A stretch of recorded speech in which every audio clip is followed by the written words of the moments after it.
Tuhan, terima kasih Tuhan buat kesempatan yang Kau beri Tuhan hari ini Tuhan. Untuk kami boleh datang di hadirat-Mu Tuhan. Kami ucap syukur biar pagi ini Tuhan kami boleh belajar dari perenungan firman-Mu pagi ini Tuhan. Biar Roh Kudus Engkau yang berbicara sendiri kepada setiap kami. Engkau yang mengajar kami untuk kami boleh menjadi serupa dengan gambar-Mu. Terima kasih Tuhan, hanya di dalam nama Yesus kami sudah berdoa dan mengucap syukur. Amin. Ya, saudara, hari ini saya mau ajak setiap kita untuk merenungkan firman Tuhan dalam 2 Raja-Raja 6 ayat 1 sampai 7. 2 Raja-Raja 6 ayat 1 sampai 7. Saya mau bacakan nih, saudara ya. Pada suatu hari berkatalah rombongan Nabi kepada Elisa, "Cobalah lihat, tempat kami di dekatmu ini adalah terlalu sesak bagi kami. Baiklah kami pergi ke sungai Yordan dan masing-masing mengambil satu balok dari sana, supaya kami membuat tempat tinggal untuk kami." Jawab Elisa, "Pergilah." Lalu berkatalah seorang, "Silakan ikutlah dengan hamba-hambamu ini." Jawabnya, "Baik, aku akan ikut." Maka ikutlah ia dengan mereka. Setelah mereka sampai di sungai Yordan, mereka pun menebang pohon-pohon. Dan terjadilah ketika seorang sedang menumbangkan sebatang pohon, jatuhlah mata kapaknya ke dalam air. Lalu berteriak-teriaklah ia, "Wahai tuanku, itu barang pinjaman." Tetapi berkatalah abdi Allah, "Kemana jatuhnya?" Lalu orang itu menunjukkan tempat itu kepadanya. Kemudian Elisa memotong sepotong kayu, lalu dilemparkannya ke sana. Maka timbullah mata kapak itu dibuatnya. Lalu katanya, "Ambillah." Orang itu mengulurkan tangannya dan mengambilnya. Saudara, di sini kita melihat sebuah cerita. Saat murid-murid Elisa, mereka mau menebang pohon untuk membuat rumah Tuhan. Tapi ternyata salah satu nabi ini dengan pinjaman kapaknya, ternyata dengan tidak sengaja saat dia memotong, mata kapaknya jatuh ke air. Dan waktu itu dia berkata kepada Elisa, "Elisa, ini mata kapak pinjaman jatuh ke air sehingga aku nggak bisa menebang lagi." Dan Elisa berkata apa? "Kemana jatuhnya?" Dan nabi ini menunjukkan itu loh, di situ jatuhnya. Dan saat itu juga keajaiban terjadi. Elisa melemparkan sebatang ranting dan akhirnya kapak itu yang terbuat dari besi bisa mengambang. Saudara, saat saya merenungkan akan firman ini, saya merenungkan seringkali orang Kristen itu kalau ditanya oleh hamba Tuhan, apalagi yang ada di mimbar ini, tanyain, "Apa kabar saudara?" Jawabannya apa biasanya? "Luar biasa, baik, semuanya baik." "Apa kabar kurang kenceng?" Gitu. Langsung apa? "Luar biasa, baik semuanya." Benar gak saudara? Hah? Padahal keadaan sesungguhnya baik apa enggak? Hah? Belum tentu, saya nggak ngomong nggak baik loh ya. Belum tentu. Ada yang memang benar-benar sedang dalam keadaan baik, ada yang sedang dalam keadaan pergumulan dan permasalahan. Nah, saudara, kalau kita mau melihat keajaiban dinyatakan di tengah kita, seringkali Tuhan itu berkata, "Kemana jatuhnya?" Dan orang itu seringkali nggak mau ngurusi, wis lah, jatuhnya di mana, ya di sanalah. Nggak tahu saya, nggak lihat saya jatuhnya di mana. Coba kalau seorang nabi tadi saat memotong kapak, dia nggak memperhatikan kapaknya jatuh di mana. Jatuhnya di mana? Ya di sungai. Di mana? Di sungai. Nggak ditunjukin kemana. Bisa nggak keajaiban itu terjadi? Nggak bisa, saudara. Tuhan rindu dan Tuhan mau memulihkan setiap kita. Tapi yang pertama yang harus kita lakukan saat ini, Tuhan mau kita menunjukkan di mana kejatuhanmu. Saudara, Saya percaya setiap kita nggak ada orang yang nggak mempunyai dosa. Nggak ada orang yang tidak mempunyai masa lalu. Nggak ada orang yang tidak mempunyai ikatan dan apapun itu. Tapi hari ini Tuhan mau berkata, ayo coba urusi kejatuhanmu, dosamu, ikatanmu. Tuhan pengen semua kita ini mengalami yang namanya miracle yang dari Tuhan. Tapi langkah pertama yang harus kita lakukan, kita belajar jujur. Kita datang kepada Tuhan. Kalau engkau sedang mengalami pergumulan, saat ditanya orang, gimana keadaanmu, baik-baik saja? Oh baik, kan kita kan gak boleh memperkatakan yang gak baik kan, ya kan? Usahamu gimana? Baik, baik. Soalnya kita ini harus memperkatakan iman, ya kan? Gak boleh berkata yang gak baik. Kalau ditanyain gimana usahamu, boleh, itu tidak salah perkataan iman. Tapi kalau sama Tuhan, kita harus belajar jujur. Tuhan, ini gimana, kontrakanku udah mau habis Tuhan. Aku belum punya uang loh Tuhan. Tolong Tuhan, bukakan jalan. Ampuni Tuhan, aku kemarin teledor. Aku salah memakai uang ini. Aku tidak menginvestasikan dengan benar, aku tidak mengelola pekerjaanku dengan benar. Sehingga keadaan ini terjadi. Nah, itu kita itu mengaku di hadapan Tuhan.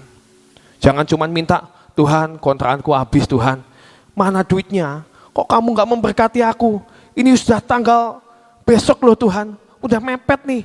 Nah seringkali kita cuma nuntutnya apa? Miracle-nya, mujizatnya. Tapi kita gak mau ngurusi yang namanya kejatuhan kita. Nah Tuhan rindu hari ini jujur kepada Tuhan. Langkah pertama untuk kita boleh melihat akan keajaiban yang Tuhan nyatakan yaitu apa? Mengakui kesalahan. Mengakui kesalahan. Belajar jujur kepada Tuhan, mengakui setiap kejatuhan dan dosa kita, dan bawa kerinduan kita untuk kita ini mau ditolong dan disembuhkan.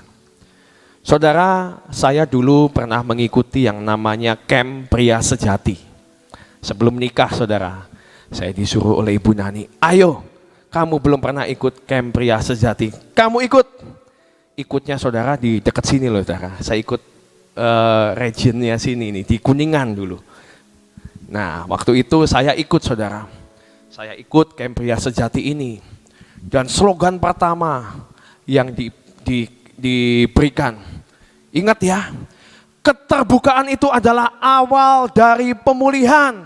Amin, amin, yes, yes, yes. Nah itu saudara, kalau pria sejati itu harus yes, yes, yes. Apa? Keterbukaan adalah awal dari pemulihan. Saudara mau hidupmu dipulihkan? Harus terbuka di hadapan Tuhan. Itu kuncinya saudara. Katakan yes, yes, yes gitu saudara. Harus ngaku, harus jujur. Itu dalam pemulihan keluarga saudara. Kalau kita pernah punya masa lalu, punya kesalahan dan lain sebagainya, kita ngaku ke pasangan kita, ampuni ya, aku ini dulu pernah melakukan kesalahan seperti ini, seperti ini, seperti ini. Dan itu nanti akan terjadi, ya marah sih, pasti pertama kali marah ya. Tapi setelah itu akan ada pemulihan. Keluarga kita menjadi lebih harmonis dan kita boleh saling mengerti dan menopang. Saudara, ada satu kebaikan saudara, saat kita mengaku dosa kita di hadapan orang atau teman yang bisa dipercaya.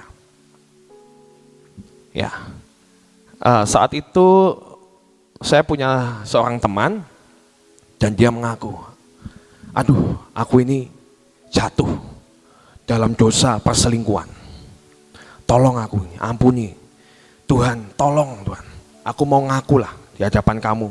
Sorry ya, aku gak layak untuk melayani. Aku jatuh di permasalahan ini. Gitu.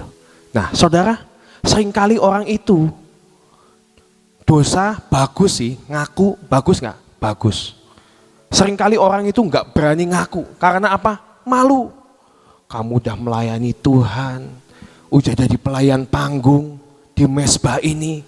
Kamu jatuh dalam dosa. Malu saudara kebanyakan. Tapi saat kita terbuka di hadapan teman-teman seiman kita, saudara seiman kita, tolong topang aku ya. Aku ini sedang mengalami pergumulan, aku sedang kepleset. Orang bisa gak sih kepleset? Bisa, saudara. Tolong aku ya. Nah, saat kita melakukan pengakuan dengan terbuka dan dengan kerinduan mau bertobat, itu yang ada apa? Teman-temannya, ayo, udah kamu jangan mundur, kamu jangan patah semangat. Kita akan terus mendukung kamu, kita akan mendorong kamu. Sehingga apa? Saat kita mengaku di hadapan teman kita, saat kita akan melakukan, itu seperti ada pagar, saudara. Oh iya ya, janganlah teman-temanku ini lagi berdoa mendukung aku. Aku jangan sampai jatuh lagi, jangan sampai kepleset lagi.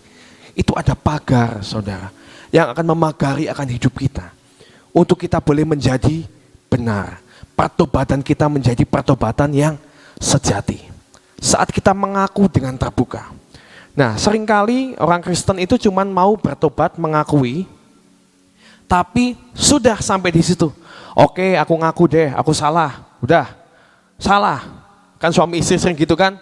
Siapa yang salah? Pasti itu jadi permasalahan. Orang yang pertama nggak mau ngaku salah, mau suami, mau istri, semuanya gengsi. Diem semuanya. Silent apa ya namanya ya? Silent apa? Nah, pokoknya diem-dieman sampai seminggu. Karena apa? Ego. Nggak ada yang mau ngaku salah pertama kali. Tapi kalau sudah ngaku salah, ya udah saya salah, memang aku salah, udah. Senang kamu, senang kamu. Nah, itu bukan bertobat, saudara. Ya, pakai senang kamu, itu bukan pertobatan yang sejati. Kalau pertobatan sejati itu ngaku salah, ya sorry ya, aku salah. Aku nggak akan melakukan ini lagi. Nah, itu pertobatan yang sejati. Setelah itu dilakukan. Seringkali orang cuma ngomong, oke deh aku yang salah, udah. Sudah, itu didiamin. Nanti kalau ada permasalahan lagi, saudara, timbul lagi, diungkit-ungkit lagi. Karena apa?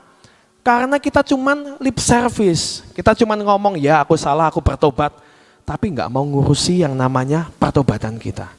Nah, yang kedua itu adalah kita harus mengkoreksi diri kita. Dalam Yesaya 1 ayat 16 dan 18 berkata demikian.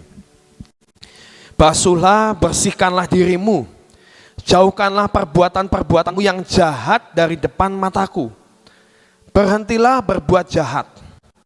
Ayat 18 ini yang orang Kristen jarang mau melakukan. Marilah kita berperkara. Firman Tuhan. Sekalipun dosamu merah seperti kirmisi, akan menjadi putih seperti salju. Sekalipun berwarna merah seperti kain kesumba, akan menjadi putih seperti bulu domba. Kuncinya apa? Marilah kita berperkara. Berperkara, yang namanya orang berperkara itu pasti ada debat, saudara. Pasti ada pergumulan. Karena namanya berperkara. Wah, dengan Tuhan kok berperkara? Maksudnya apa? Ya kita akui kelemahan kita. Tuhan, aku kok jatuhnya di ini lagi. Jatuhnya di sini lagi. Di mana kamu itu udah dikasih tahu, saya bangkitkan. Ditolong lagi. Jatuh lagi di tempat yang sama. Tuhan ngomong, kok jatuh lagi di tempat yang sama? Iya Tuhan, ampuni aku Tuhan, aku mau berubah. Tapi kok berat banget ini. Berperkara. Terus jatuh terus di tempat yang sama. Itu namanya kita tidak pernah belajar. Tuhan rindu kita berperkara dengan Tuhan, kita jujur terbuka di hadapan Tuhan. Setiap kelemahan kita, setiap dosa kita, kita ngaku di hadapan Tuhan, tapi nggak cukup di situ. Kita harus melakukan action untuk kita boleh membenahi akan hidup kita. Kalau kita punya kepahitan di masa lalu, jangan diemin. Ngaku di hadapan Tuhan, Tuhan ini susah nih Tuhan, aku ngampuni. Tapi aku mau, aku rindu Tuhan, tolong bebat hatiku ini. Bersihkan supaya aku bisa ngampuni. Bisa nggak sekaligus langsung Tapi seringkali kalau yang namanya luka, yang namanya luka batin, itu seringkali proses. Bisa bertahun-tahun, bisa puluhan tahun, tapi jangan disimpan, saudara. Kita harus berperkara dengan Tuhan. Tuhan, cabut kerikil-kerikil yang ada dalam hatiku, cabut Tuhan hari ini. Karena Tuhan rindu menyatakan keajaibannya dalam hidup kita. Kalau kita belum bersih, hati kita belum bersih, bukan apa yang kita di tengah-tengah kita. Apalagi kalau engkau nggak pernah ngaku di hadapan Tuhan. Ditanyain Tuhan, kemana jatuhnya? Di mana jatuhnya? Dan kita ngomong, aku nggak pernah berdosa, aku nggak pernah jatuh. Nah, Tuhan susah untuk bekerja lebih lanjut dalam hidup kita. Pertobatan yang sejati, kita harus mengaku di hadapan Tuhan. Yang kedua, kita harus mengoreksi diri kita. Kita belajar seperti Daud. Daud saat ditegur oleh Labinatan, dia mengalami, dia seorang raja yang hebat. Dia raja yang dipakai Tuhan luar biasa, diurapi oleh Tuhan. Bisa jatuh enggak? Bisa, saudara. Tapi dia punya hati, dia jatuh dalam dosa perzinahan. Dan Nabi Nathan menegur dia.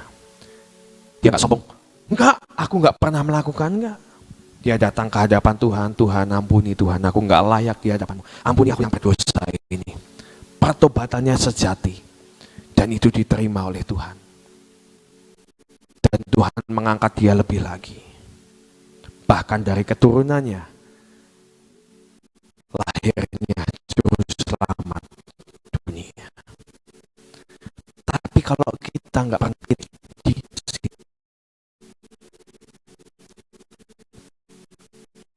Yunus, kemarin Sofi cerita tentang Yunus,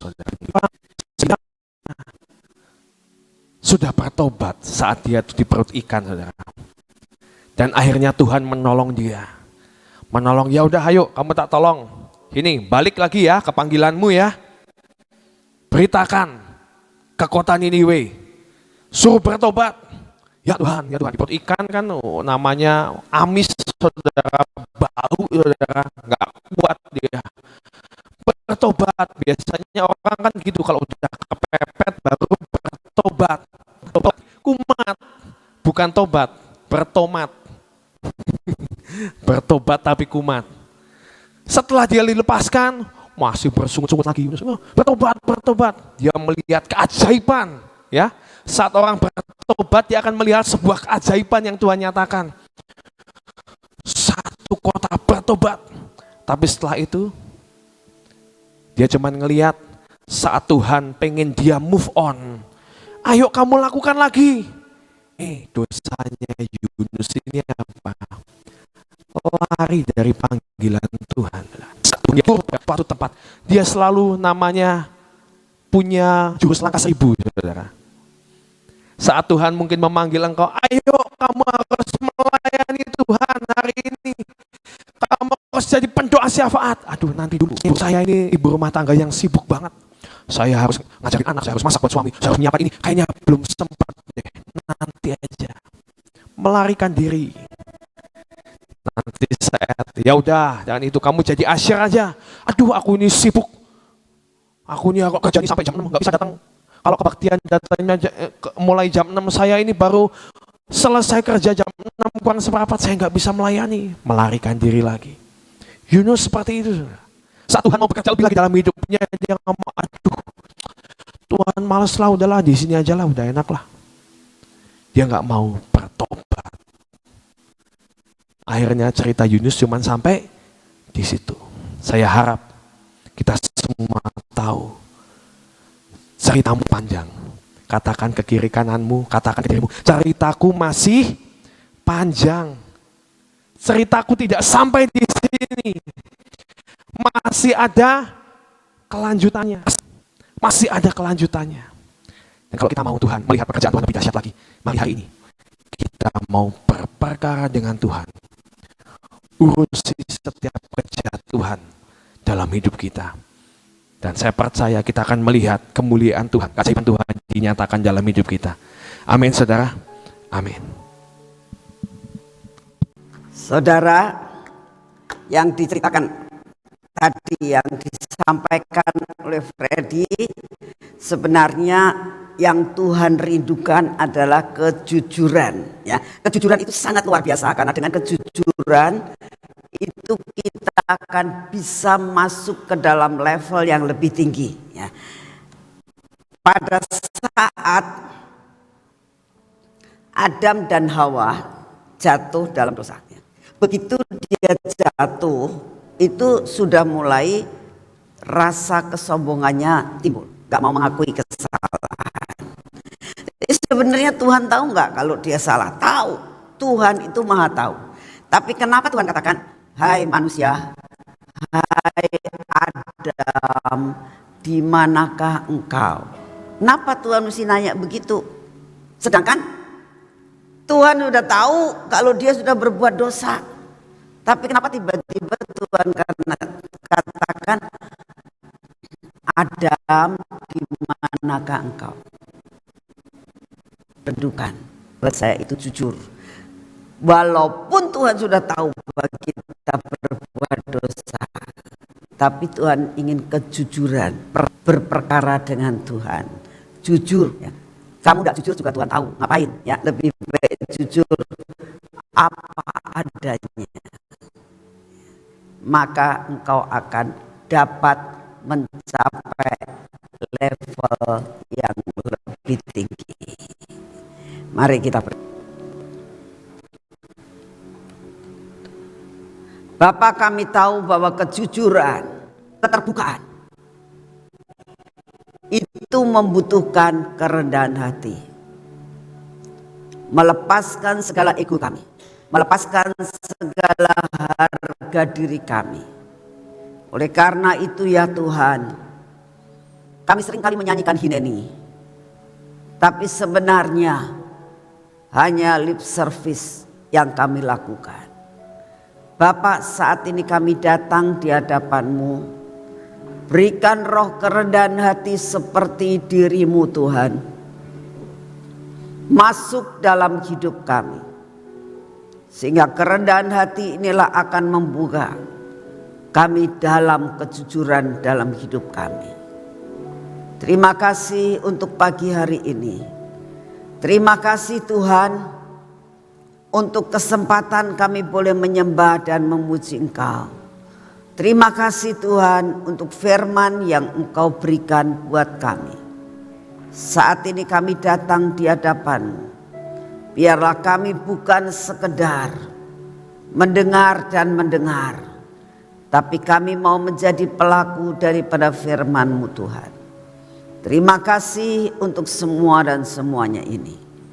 Saat ini kami datang di hadapan-Mu ya Bapa. Kami tetap mau berdiri buat bangsa dan negara kami.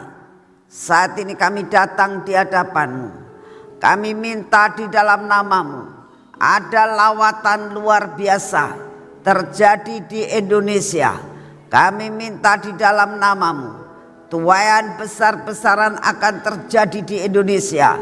Dalam putaran terakhir ini Tuhan, kami berdoa buat anak-anak-Mu yang saat ini melakukan dan menjelajahi serta menapakkan kaki ke tempat seluruh pulau-pulau di Indonesia. Kami minta dalam nama-Mu, wibawa kuasa-Mu turun atas setiap anak-anak-Mu. Kau berkati setiap perjalanan, Kau berkati setiap apa yang mereka lakukan, sampai terjadi tuaian, lawatan di setiap pulau di Indonesia. Terima kasih untuk kasih setia-Mu. Bapa, kami saat ini datang di hadapan-Mu Tuhan. Engkau tahu keadaan cuaca saat ini. Engkau tahu banyak perkara terjadi, puting beliung terjadi Tuhan. Keadaan hujan yang tidak menentu, tiba-tiba panas, tiba-tiba hujan. Engkau tahu akan bencana-bencana alam yang terjadi. Engkau tahu Tuhan, gunung-gunung sudah mulai aktif kembali. Bapa, kami percaya apapun yang Kau izinkan terjadi, Kami percaya Engkau tetap akan pegang kendali atas bangsa kami. Engkau tetap pegang kendali atas cuaca, atas malapetaka yang Kau izinkan terjadi. Bapa, kami percaya semua sudah ada dalam batas kekuasaan-Mu Tuhan. Engkau melebihi daripada apa yang terjadi. Engkau melebihi Tuhan daripada kuasa-kuasa yang ada di udara ini. Apapun kuasa yang ada di udara akan lakukan. Kami tahu Engkau melebihi dari semuanya. Oleh karena itu kami sangat percaya Kau akan pegang kendali keadaan bangsa dan negara kami. Engkau akan pegang kendali atas keadaan musibah-musibah yang Kau izinkan terjadi. Terima kasih untuk kasih setiamu. Bapak, saat ini juga kami tetap berdoa untuk Bapak Presiden kami dan semua jajaran pemerintahan. Berikan kepada mereka hikmat, kebijaksanaan. Kami minta di dalam nama-Mu, biarlah Kau berikan roh takut akan Engkau Tuhan. Sehingga ada kedaulatan yang diambil semua keputusan ada dalam kontrol yang daripada-Mu. Terima kasih untuk kasih setiamu. Bapak, saat ini kami datang di hadapan-Mu. Kami minta di dalam nama-Mu daya tahan tubuh yang dari surga. Di dalam nama Tuhan Yesus, daya tahan tubuh yang dari surga masuk dalam hidup pribadi kami satu persatu.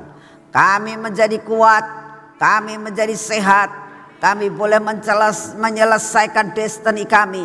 Segala sakit penyakit menjauhi kami, karena di dalam diri kami ada daya tahan tubuh yang dari surga. Kami terima di dalam nama Tuhan Yesus Kristus.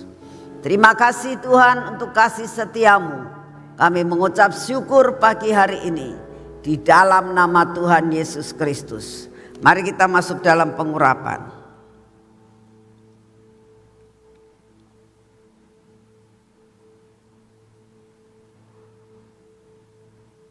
Terima kasih Tuhan Yesus. Bapak, kami minta di dalam nama-Mu, biarlah setiap hari penguasaan dalam seluruh hidup kami.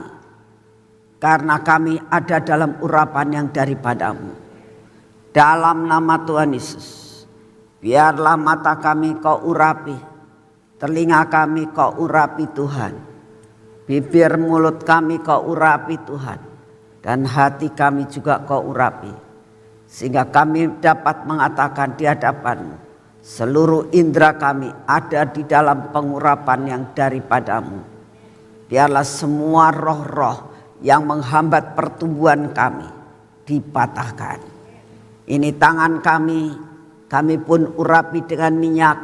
Karena apa yang kami akan kerjakan pada hari ini, dengan mendapatkan pengurapan daripada-Mu, maka Engkau ikut ambil bagian di dalam semua pekerjaan yang kami lakukan pada hari ini. Bapa, pimpin kaki kami Tuhan, supaya kaki kami ini tidak berjalan sekehendak diri kami, tapi kaki kami pergi kemana yang Engkau inginkan. Biarlah sepanjang hidup kami berjalan dalam jalan-Mu. Terima kasih untuk semuanya Tuhan. Terima kasih untuk pagi hari ini. Terima kasih untuk sepanjang hari ini. Engkau akan memimpin kami dan perjalanan kami pasti menjadi berhasil. Terima kasih untuk semuanya. Semua berkat anugerah yang Kau berikan kepada kami, hari ini kami terima dengan utuh. Di dalam nama Tuhan Yesus. Amin. Selamat pagi, Tuhan memberkati saudara semuanya.